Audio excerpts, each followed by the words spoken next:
بسم اللہ الرحمن الرحیم۔ معزز ناظرین و سامعین کرام، السلام علیکم ورحمۃ اللہ وبرکاتہ۔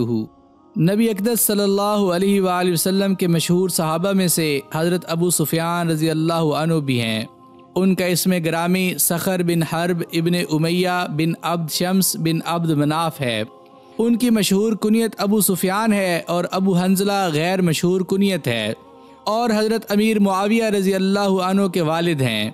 نبی کریم صلی اللہ علیہ وآلہ وسلم کے مبارک قبیلہ کے ساتھ چہارم پشت یعنی عبد مناف میں جا کر نسب مل جاتا ہے۔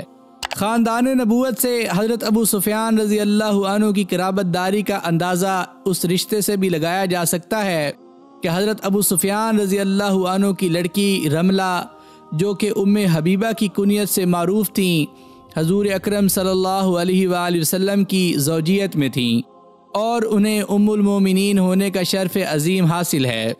ام حبیبہ رضی اللہ عنہ کی والدہ کا نام صفیہ بنت ابی العاص رضی اللہ عنہ ہے، جو حضرت عثمان رضی اللہ عنہ کی پھپھی ہیں۔ حضرت ام حبیبہ رضی اللہ عنہ قدیم الاسلام تھیں اور انہوں نے اپنے سابق شوہر عبید اللہ بن حجش کے ساتھ حبشہ کی طرف ہجرت کی تھی۔ عبید اللہ بن حجش وہاں جا کر اسلام سے منحرف ہو کر نصرانی ہو گیا تھا اور وہیں حبشہ میں اس کی موت واقع ہوئی۔ اس کے بعد حبشہ کے نجاشی بادشاہ نے ام حبیبہ رضی اللہ عنہ کا نکاح نبی اقدس صلی اللہ علیہ وآلہ وسلم سے کر دیا تھا۔ ان کا حضور صلی اللہ علیہ وآلہ وسلم کے ساتھ یہ نکاح سن 6 ہجری یا 7 ہجری میں ہوا تھا۔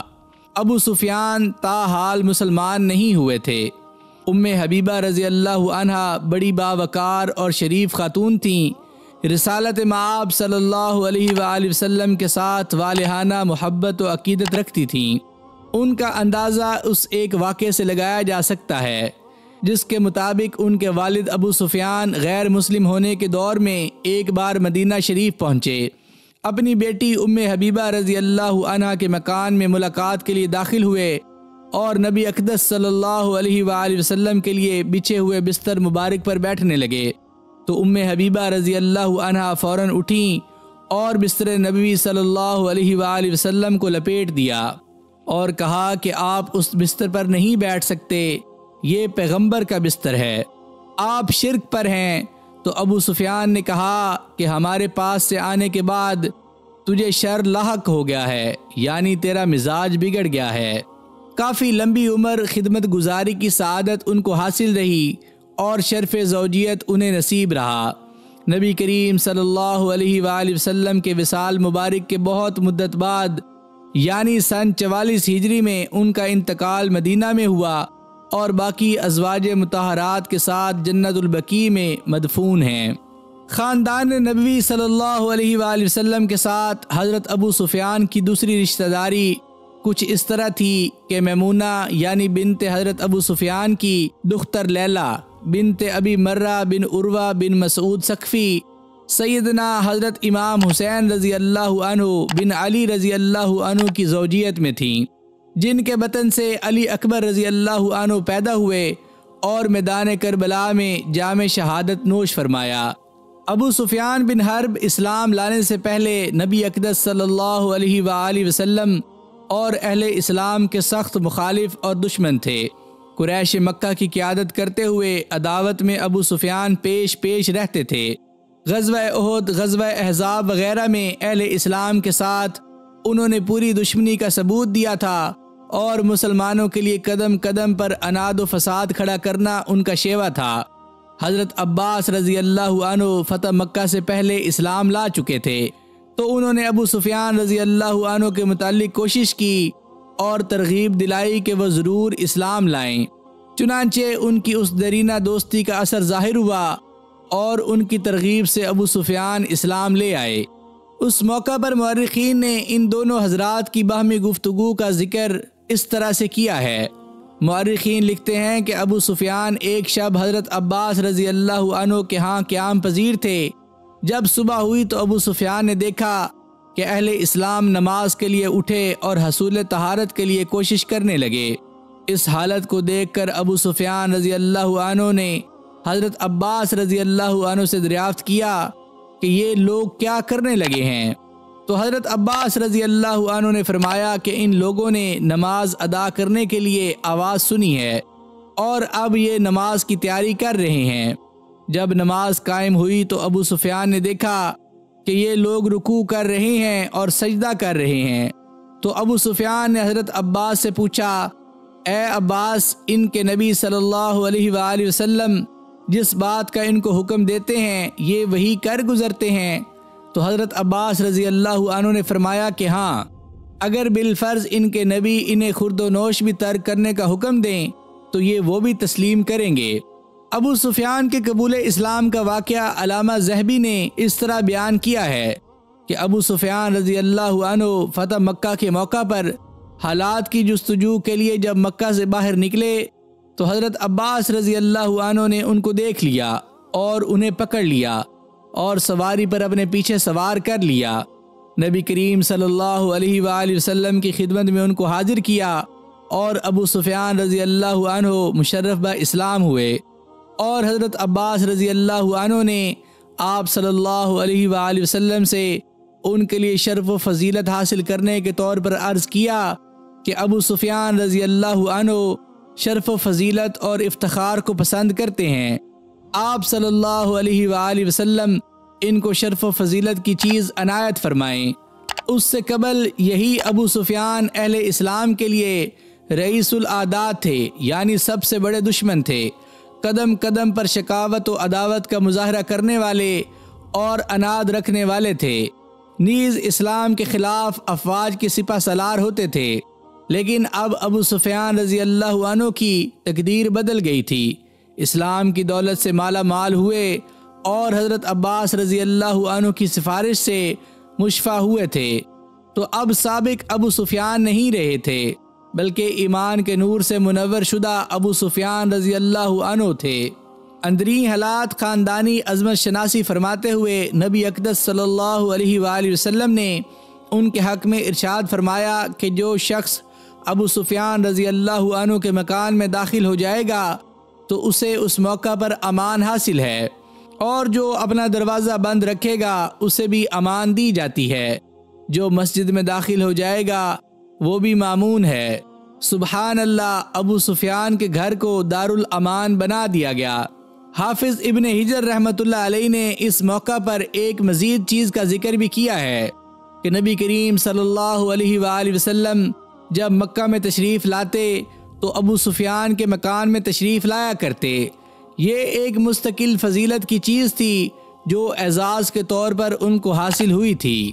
فتح مکہ کے موقع پر ایک اور واقعہ ابو سفیان اور ان کی زوجہ ہند کے متعلق علماء نے ذکر کیا ہے، وہ یہ ہے کہ جس موقع پر مکہ شریف فتح ہوا اور مسلمان مکہ میں داخل ہوئے تو تکبیر اور تحلیل کہتے رہے اور بیت اللہ شریف کا طواف کرتے رہے، صبح تک یہی سلسلہ جاری رہا۔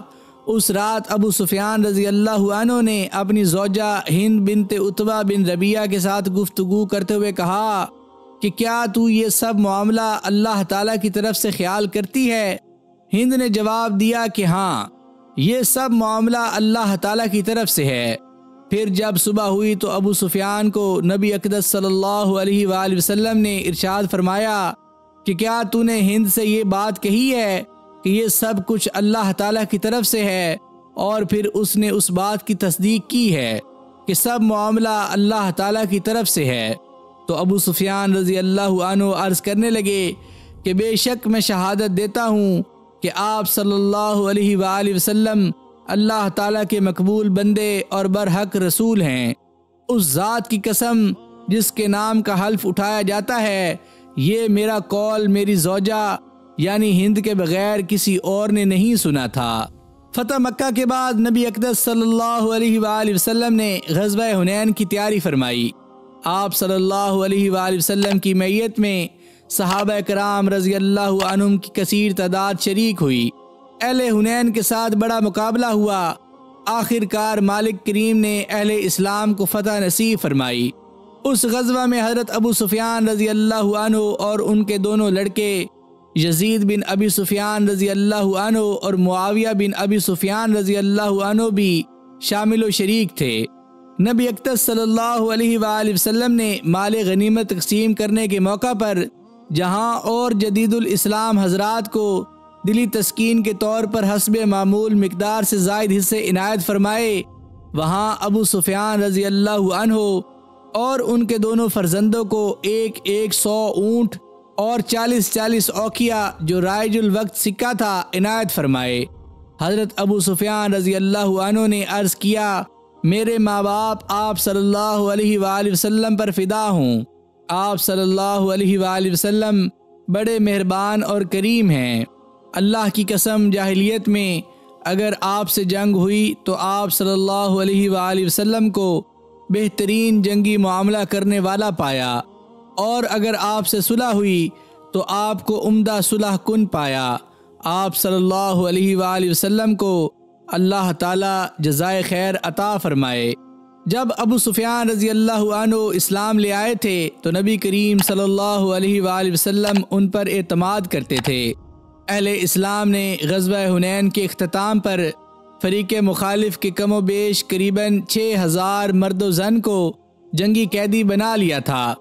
اب ان قیدیوں کو کچھ عرصہ زیر حراست رکھنے کی ضرورت تھی، تو اس اہم منصب کے لیے نبی اقدس صلی اللہ علیہ وآلہ وسلم نے حضرت ابو سفیان رضی اللہ عنہ کو منتخب فرمایا تھا۔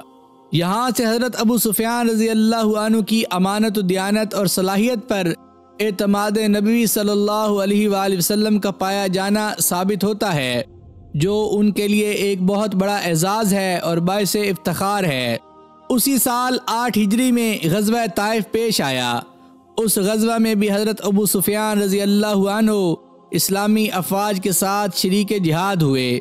جنگ کے دوران ایک شخص سعید بن عبید الثقفی نے نشانہ لگا کر تیر مارا، جس سے ابو سفیان رضی اللہ عنہ کی آنکھ اپنے مقام سے باہر آ گئی، تو حضرت ابو سفیان رضی اللہ عنہ آنکھ اٹھائے ہوئے آپ صلی اللہ علیہ وآلہ وسلم کی خدمت میں حاضر ہوئے اور عرض کیا کہ فی سبیل اللہ میری آنکھ کو یہ عارضہ پیش آ گیا ہے۔ تو آپ صلی اللہ علیہ وآلہ وسلم نے ارشاد فرمایا کہ آپ چاہیں تو میں اللہ تعالیٰ سے دعا کر دیتا ہوں اور آنکھ واپس مل جائے گی، اور اگر آپ چاہیں تو جنت ملے گی۔ اور حضرت ابو سفیان رضی اللہ عنہ نے عرض کیا، مجھے جنت چاہیے۔ قبیلہ بنی ثقیف جب اسلام لایا تو ان میں ایک بت تھا۔ یہ لوگ چاہتے تھے کہ اس کو نہ گرایا جائے، لیکن نبی اقدس صلی اللہ علیہ وآلہ وسلم نے ارشاد فرمایا کہ اس کو گرا کر پاش پاش کر دیا جائے۔ اس کام کے لیے حضرت ابو سفیان رضی اللہ عنہ اور مغیرہ بن شعبہ رضی اللہ عنہ کو ارشاد فرمایا۔ انہوں نے جا کر اس بت کو گرا دیا۔ اور حافظ ابن حجر اسقلانی نے ابن اسحاق کے حوالے سے لکھا ہے کہ نبی اقدس صلی اللہ علیہ وآلہ وسلم نے ابو سفیان رضی اللہ عنہ کو قدید کے مقام میں منات بت گرانے کے لیے بھیجا تھا، انہوں نے اس کو جا کر گرا دیا۔ قبیلہ بنی ثقیف جب اسلام لایا ان میں جو بت تھا اسے منہدم کرا دیا گیا تھا، جیسا کہ پہلے بیان ہوا ہے۔ اس کے نام پر قوم میں بہت سے اموال تھے۔ حضرت مغیرہ بن شعبہ نے ان اموال کو جمع کیا۔ وہاں 2 شخص عروہ اور اسود نامی تھے، یہ مکروز تھے۔ نبی کریم صلی اللہ علیہ وآلہ وسلم کی جانب سے ان کے قرض اتارنے کا حکم جاری ہوا، تو اس وقت آپ صلی اللہ علیہ وآلہ وسلم نے حضرت ابو سفیان رضی اللہ عنہ کو امر فرمایا کہ عروہ اور اسود کے قرض کو طاغیہ کے اموال سے ادا کر دیا جائے۔ طاغیہ اس بت کا نام تھا۔ تو مغیرہ اور ابو سفیان رضی اللہ عنہ دونوں نے اس کام کو سر انجام دیا۔ اس طرح مغیرہ رضی اللہ عنہ نے مال مذکور فراہم کیا اور ابو سفیان رضی اللہ عنہ نے دونوں شخصوں کے دین کو ان اموال سے ادا کر دیا۔ تقسیم مال میں بھی نبی کریم صلی اللہ علیہ وآلہ وسلم حضرت ابو سفیان رضی اللہ عنہ پر اعتماد کرتے تھے۔ عمر بن نغو الخزائی کہتے ہیں کہ نبی کریم صلی اللہ علیہ وآلہ وسلم نے مجھے بلا بھیجا۔ آپ صلی اللہ علیہ وآلہ وسلم نے ارادہ فرمایا کہ ابو سفیان رضی اللہ عنہ کی طرف میرے ذریعے مال روانہ فرمائیں تاکہ وہ قریش مکہ میں تقسیم کر دیں۔ یہ فتح مکہ کے بعد کا موقع تھا۔ آپ نے فرمایا کہ کوئی ساتھی بھی تلاش کر لے، تو میرے پاس عمر بن امیہ الزمری آیا۔ اس نے کہا کہ تم مکہ جانا چاہتے ہو، میں تمہارا ساتھی ہوں۔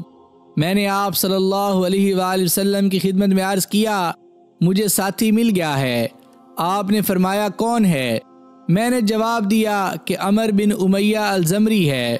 اس کے بعد ہم چلتے رہے حتیٰ کہ ہم مکہ شریف پہنچ گئے تو میں نے مال ابو سفیان کو دے دیا۔ اکرمہ کہتے ہیں کہ ایک دفعہ نبی اقدس صلی اللہ علیہ وآلہ وسلم نے ابو سفیان رضی اللہ عنہ کی طرف عجوہ کھجور کے خرما ہدیہ ارسال فرمائے اور ان کو لکھا کہ عمر بن امیہ زمری کے بدست اس کے عوض میں چمڑے کی کھال ارسال کریں۔ تو ابو سفیان رضی اللہ عنہ نے آپ صلی اللہ علیہ وآلہ وسلم کے ہدیہ کو قبول کیا اور اس کے عوض میں کھال ہدیتاً ارسال کی۔ اہل نجران کے ساتھ جب صلح ہوئی تو اس وقت ایک عہد نامہ اہل اسلام اور نجران کے اہل کتاب کے درمیان تحریر کیا گیا تھا۔ یہ نبی اقدس صلی اللہ علیہ وآلہ وسلم کے فرمان کے تحت لکھا گیا تھا اور عبداللہ بن ابی بکر اس معاہدہ کے کاتب تھے۔ اس عہد نامہ پر مسلمانوں کی طرف سے جن لوگوں کی شہادت درج کی گئی تھیں ان میں ایک حضرت ابو سفیان بن حرب بھی تھے۔ حضرت ابو سفیان رضی اللہ عنہ کے علاوہ 4 شخص دیگر حضرات تھے۔ ان کے نام یہ ہیں غیلان بن عمر، مالک بن عوف، الاقرع بن حابس الحنظلی اور مغیرہ بن شعبہ رضی اللہ عنہ۔ نجران والوں کے ساتھ مصالحت ہو جانے کے بعد وہاں مسلمانوں کی طرف سے وقتاً فوقتاً مختلف امیر اور حاکم بنائے جاتے تھے۔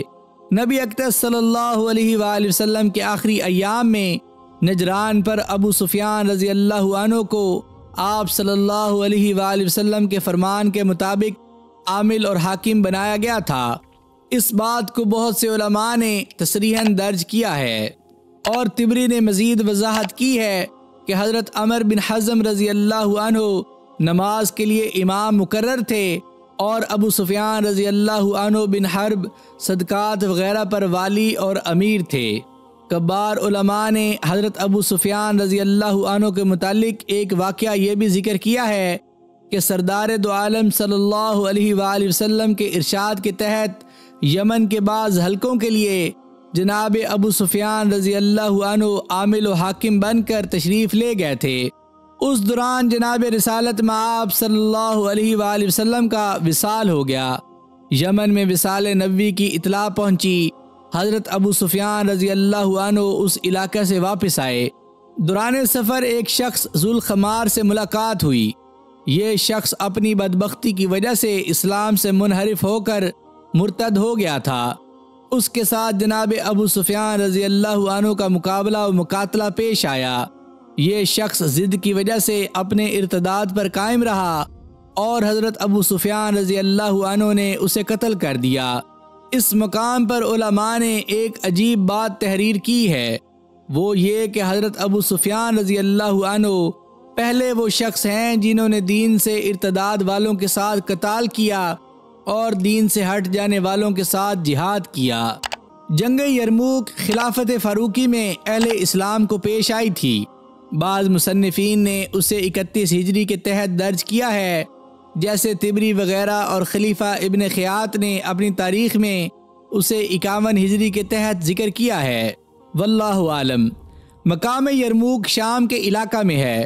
اس جنگ میں شامل ہونے کے لیے اہل اسلام کی بڑی زبردست فوج تقریباً 24,000 یرموک میں پہنچی تھی۔ حضرت عمر فاروق رضی اللہ عنہ نے حضرت ابو سفیان رضی اللہ عنہ کے صاحبزادے یزید بن ابی سفیان رضی اللہ عنہ کو بھی فوج اسلامی کے ایک دستے پر امیر مقرر فرما کر روانہ کیا تھا۔ اسلام میں یہ بڑے مارکے کی لڑائی تھی۔ اس پر صحابہ کرام رضی اللہ عنہم نے بڑی عظیم قربانیاں پیش کی تھیں۔ حضرت ابو سفیان رضی اللہ عنہ کے خاندان کے متعلق مصنفین نے چند چیزیں ذکر کی ہیں، وہ یہاں مختصراً پیش خدمت ہیں۔ حضرت ابو سفیان رضی اللہ عنہ خود بھی اس جنگ میں شامل تھے، حالانکہ وہ کافی عمر رسیدہ ہو چکے تھے۔ حضرت ابو سفیان رضی اللہ عنہ کے فرزند اس جنگ میں شامل تھے۔ یزید بن ابی سفیان رضی اللہ عنہ فوج کے ایک حصہ کے امیر تھے۔ حضرت ابو سفیان رضی اللہ عنہ کی بیوی ہند بنت عتبہ بن ربیعہ شریک جنگ ہوئیں اور اس میں بڑا اہم کردار ادا کیا۔ اسی طرح حضرت ابو سفیان رضی اللہ عنہ کی دختر جویریہ بنت ابی سفیان رضی اللہ عنہ اپنے شوہر کے ساتھ جنگ حاضہ میں شامل ہوئیں اور ملی غیرت کا ثبوت دیا۔ گویا کہ حضرت ابو سفیان رضی اللہ عنہ کے خاندان کے بیشتر افراد اس مارکہ میں شریک ہوئے اور اعلاء کلمۃ اللہ کی خاطر قربانیاں پیش کیں۔ جنگ یرموک میں صحابہ کرام رضی اللہ عنہم نے قتال سے پہلے کئی بڑے اہم مشورے کیے۔ ان میں سے ایک مجلس مشاورت کا یہاں ذکر کیا جاتا ہے۔ روم کی طرف پیش قدمی کرنے کے لیے جب جیوش کے امراء صحابہ رضی اللہ عنہم مشورہ کے لیے جمع ہوئے تو ابو سفیان رضی اللہ عنہ تشریف لائے اور فرمایا، یہ میں گمان ہی نہیں کرتا کہ میری زندگی میں قوم جنگی معاملات کے لیے جمع ہو اور میں اس میں حاضر نہ ہوں۔ پھر مشورہ دیا کہ فوج کے 3 حصے کر دیے جائیں۔ فوج کا ایک حصہ تو رومی فوج کے مقابلے میں جا کر کھڑا ہو جائے، فوج کا دوسرا حصہ اپنے بھاری مال و متاع اور بال بچوں کی حفاظت کا ذمہ لے، اور فوج کا تیسرا حصہ خالد بن ولید رضی اللہ عنہ کی نگرانی میں سابقہ دونوں حصوں سے پیچھے رہے اور ان کے پیچھے پیچھے تمام حالات پر نظر کرتے ہوئے چلے اور ایسی جگہ پر اتریں کہ ان کی پشت کے پیچھے جنگل اور میدان ہو تاکہ ان کو پشت کی طرف سے قاصد اور برید مل سکیں اور ہر قسم کی معاونت اور مدد پہنچائی جا سکے۔ پس ان حضرات کو حضرت ابو سفیان رضی اللہ عنہ نے جو مشورہ دیا وہ انہوں نے تسلیم کر لیا اور ان کی یہ بہترین اور عمدہ رائے تھی۔ جنگ یرموک میں تقسیم کار کی صورت یہ کی گئی کہ اگر کسی تنازع میں فیصلہ کی ضرورت پیش آئے تو حضرت ابو درداء رضی اللہ عنہ قاضی اور فیصل ہوں گے، یعنی وقتی تنازعات کا چکانا ان کے سپرد تھا۔ اسی طرح حضرت ابو سفیان رضی اللہ عنہ منصب القاص پر فائز تھے اور آیات جہاد لوگوں کے سامنے پڑھ کر سنانے کا کام المقداد بن الاسود کر رہے تھے۔ اس موزوں تقسیم کے تحت یہ حضرات اپنے اپنے مقام پر مصروف کار تھے۔ القاص کے منصب کا مفہوم یہ ہے کہ افواج میں خطیب اور لیکچرار کی ضرورت ہوتی ہے جو فوجوں کو موقع بہ موقع قتال پر آمادہ کرتا ہے، ان کی ڈھارس بندھانے، ہمت افزائی کرنے اور جذبات ابھارنے کے لیے لیکچر دیتا ہے۔ اس کام کو حضرت ابو سفیان رضی اللہ عنہ نے بڑے سلیقہ سے یرموک کے موقع پر انجام دیا تھا۔ اس زمن میں مصنفین نے حضرت ابو سفیان رضی اللہ عنہ کے بہت سے خطابات بھی تاریخ کی کتابوں میں قلم بند کیے ہیں۔ یرموک کے دن حضرت ابو سفیان رضی اللہ عنہ کے صاحبزادے یزید بن ابی سفیان رضی اللہ عنہ نے بہت زیادہ قتال کیا اور یہ فوج کے ایک حصہ کے امیر تھے۔ انہوں نے خوب ثابت قدمی دکھائی۔ ایک بار ان کے والد ابو سفیان ان کے پاس سے گزرے اور ان کو ثابت قدمی کے متعلق وصیت فرمائی۔ آپ نے فرمایا، اے فرزند، اللہ سے خوف کرنا اور صبر و استقامت سے رہنا۔ اس وادی میں موجودہ مسلمان قتال میں گر گئے ہیں۔ آپ اور آپ جیسے جو دوسرے حضرات اس وقت مسلمانوں کے معاملہ میں ذمہ دار ہیں، صبر و نصیحت کے زیادہ حقدار ہیں۔ اے بیٹے، اللہ سے خوف کیجئے۔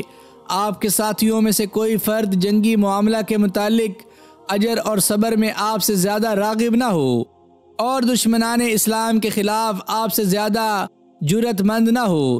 تو فرزند نے عرض کیا، انشاءاللہ میں اس پر عمل کروں گا۔ پھر اس نے نہایت سخت قتال کیا۔ پھر اللہ تعالیٰ نے مسلمانوں کو اس مقام میں فتح مندی سے ہمکنار کیا۔ حضرت ابو سفیان رضی اللہ عنہ نے واقعہ یرموک میں جو خدمات جلیلہ سر انجام دیں، ان میں ایک یہ چیز بھی تھی کہ ان کی دوسری آنکھ بھی اس جنگ میں شہید ہو گئی، جبکہ پہلی آنکھ غزوہ طائف میں اس سے قبل شہید کرا چکے تھے۔ گویا جناب ابو سفیان رضی اللہ عنہ نے اللہ کے راستے میں صرف اسلام کی خاطر دونوں آنکھیں پیش کر دیں اور نابینا ہو گئے۔ یہ ان کا کامل مخلصانہ کردار ہے۔ جنگ یرموک میں جب ان کی آنکھ کو تیر لگا تو اس تیر کو ایک شخص ابو حسمہ نے آنکھ سے نکالا تھا۔ یہ بات طبری میں بیان کی گئی ہے۔ حضرت ابو سفیان رضی اللہ عنہ اسلام لانے کے بعد بھی بڑے احترام کی نگاہوں سے دیکھے جاتے تھے۔ ان کے حق میں قلیل ایام تالیف قلب کے شمار کیے جاتے ہیں۔ لیکن ان کی نسبی شرافت اور طبعی صلاحیتوں کے پیش نظر دور نبوت میں ان کو اہم مقام حاصل تھا۔ اس کے بعد اکابر صحابہ رضی اللہ عنہم ان کی بڑی عزت اور توقیر کرتے تھے۔ چنانچہ حضرت عمر فاروق رضی اللہ عنہ حضرت ابو سفیان رضی اللہ عنہ کا بڑا اکرام و احترام کرتے تھے، اس لیے کہ یہ اپنے قبیلہ بنی امیہ کے سرداروں میں سے تھے اور اپنے خاندان کے رئیس تھے۔ اور اسلام میں یہ قاعدہ ہے کہ جو جاہلیت میں پسندیدہ اور بہترین لوگ تصور ہوتے تھے وہ اسلام لانے کے بعد بھی اسلام میں پسندیدہ اور بہترین ہیں۔ اور کبار علماء فرماتے ہیں کہ حضرت ابو سفیان رضی اللہ عنہ جب اسلام لائے تو پہلے ان کا شمار مؤلف القلوب میں تھا، لیکن اس کے بعد ان کا اسلام نہایت صحیح اور پختہ رہا۔ انہوں نے دور نبوت میں اسلام کے بڑے اہم امور سر انجام دیے اور آپ صلی اللہ علیہ وآلہ وسلم کے فرمان کے تحت کئی مقامات میں امیر اور حاکم متعین رہے۔ خصوصاً یرموک میں تو ان کے اعمال و کردار نہایت قابل ستائش ہیں۔ اکابر علماء نے اپنی تصانیف میں ذکر کیا ہے کہ حضرت ابو سفیان رضی اللہ عنہ نے نبی اقدس صلی اللہ علیہ وآلہ وسلم سے احادیث بھی نقل کی ہیں۔ پھر حضرت ابو سفیان رضی اللہ عنہ سے دیگر صحابہ وغیرہ نے بھی روایات ذکر کی ہیں۔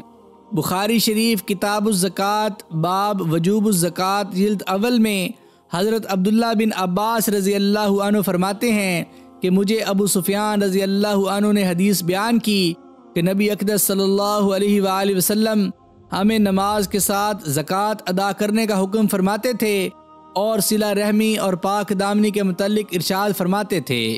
حافظ ابن حجر کہتے ہیں کہ قیس بن ابی حازم اور امیر معاویہ نے ابو سفیان رضی اللہ عنہ سے روایات نقل کی ہیں۔ حضرت ابو سفیان رضی اللہ عنہ اپنی آخری عمر میں کچھ زمانہ تو مکہ شریف میں مقیم رہے، اس کے بعد مدینہ شریف میں اقامت اختیار کر لی تھی اور مدینہ شریف میں ہی ان کا انتقال ہوا۔ حضرت عثمان رضی اللہ عنہ کی خلافت کے ایام تھے۔ مورخین نے ان کی وفات 31 ہجری میں لکھی ہے، اگرچہ اور اقوال بھی ان کے سن وفات میں پائے جاتے ہیں، بعض نے 32 ہجری اور بعض نے 34 ہجری تک ذکر کیا ہے۔ قول اول یعنی 31 ہجری زیادہ مشہور ہے اور عام تذکرہ نویس اسی کو تحریر کرتے ہیں۔ عہد سابق کے قبائلی رواج اور اس دور کے معاشرتی احوال کے موافق لوگ متعدد شادیاں کرتے تھے۔ اسی طرح حضرت ابو سفیان رضی اللہ عنہ کی بھی متعدد ازواج تاریخ میں مذکور ہیں۔ صفیہ بنت ابی العاص بن امیہ یہ حضرت عثمان رضی اللہ عنہ بن عفان کی پھوپھی تھیں۔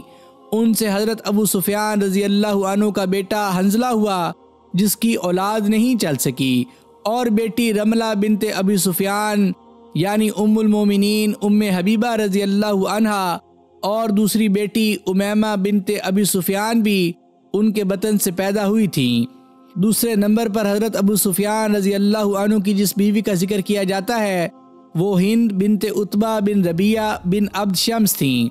ان سے پیدا ہونے والی اولاد کے نام حضرت امیر معاویہ اور عتبہ بن ابی سفیان اور بیٹیاں جویریہ اور ام الحکم بنت ابی سفیان تھیں۔